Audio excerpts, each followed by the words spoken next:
Cooler Master je našoj javnosti najviše poznat po kvalitetnim napajanjima, ali i odličnim kućištima, namenjenim pre svega gaming populaciji. Oni su nedavno na tržište izbacili novo napajanje od 450 W, a pored tradicionalnog kvaliteta, ovaj model odlikuje i atraktivna cena.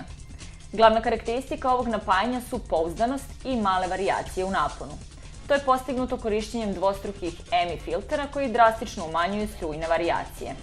Pored toga, tu su standardne opcije kao što su zaštita od previsokog ili preniskog napona, a uređaj posjeduje i vrlo efikasnu zaštitu od pregrevanja i strujnog udara. Iako je napajanje deklarisano na 450 W, u radu ne proizvodi veliku buku, zahvaljujući pre svega 120 mm ventilatoru koji se prilagođava režimu rada samog uređaja.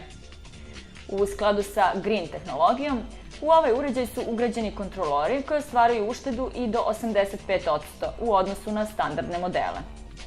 Tokom testiranja GX450 se pokazao odlično.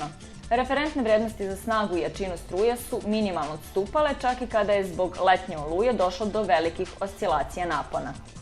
Takođe, uređaj je bez problema zadovoljio potrebe za strujom nekoliko jačih grafičkih kartica.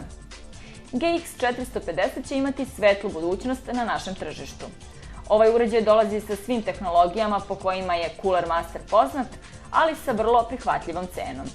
Očigledno Cooler Master želi da zauzme segment tržišta koji su do sada držala jeftinija napajanja sa dubioznim kvalitetom. Po našem mišljenju, GX450 će bez problema uspeti da ostvari taj zadatak.